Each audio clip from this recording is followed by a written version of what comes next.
Hello, everyone. My name is Lizzie, and today I will be talking to you all about the efficacy of camera trapping birds.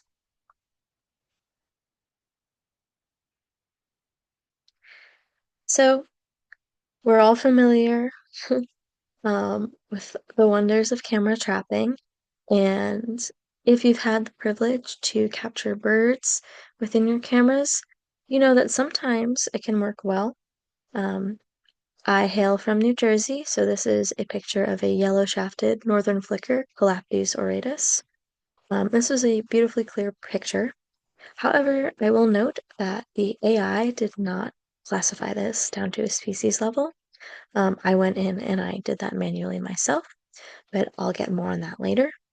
So sometimes camera trapping for birds does work well, depending on the bird's behavior, size, and distinct markings.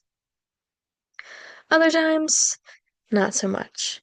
However, I do believe that even in cases where it isn't very clear what the bird is, it emphasizes the importance of humans and their role to play in this because humans can understand context.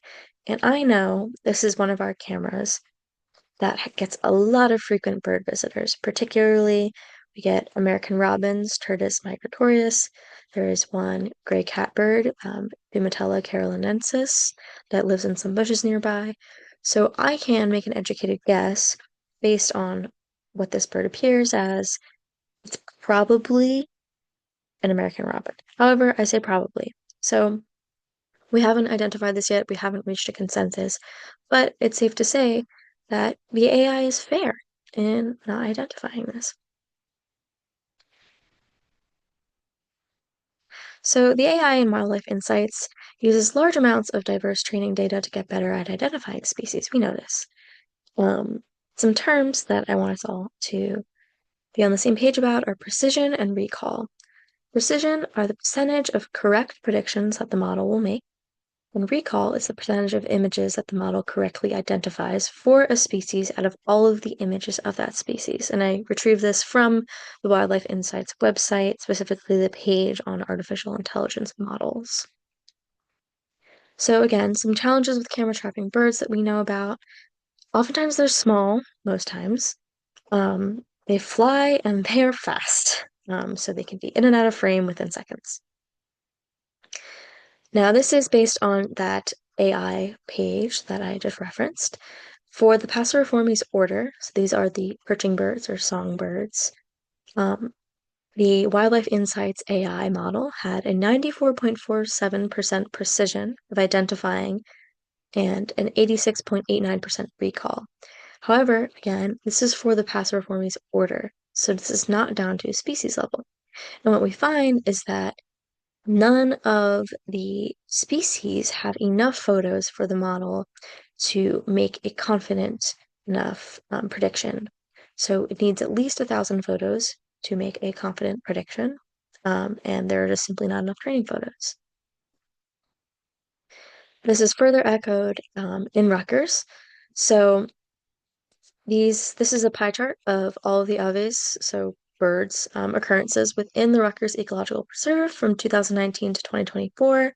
And the majority here is other, or aves. So our AI is really good at identifying that something is a bird, but not really great at identifying down to the species level. And that's because it just doesn't have enough training data yet. But I also believe that it's because we need more birders on the case. We need more humans who can say confidently where the model cannot, down to a species level, what a bird is. And I also believe that there are things that we can do within our camera settings and within our field work to, if you decided that you wanted to focus on birds and if you decided that you want to improve the Wildlife Insights model for bird identification, because we see things like iNaturalist and Seek, or sorry, eBird that can get really good at identifying birds with AI. So if you are someone who wants to contribute to this and make Wildlife Insights that good, you can perhaps increase your shutter speed within your camera because, again, as previously discussed, Birds can fly very fast. They can be in and out of frame very fast. So if you increase your shutter speed, there's a chance that you can capture more photos per unit time and therefore more clear images of a bird flying. So thank you so much. If you have any more questions or you want to talk more in depth, this was only a 5-minute presentation.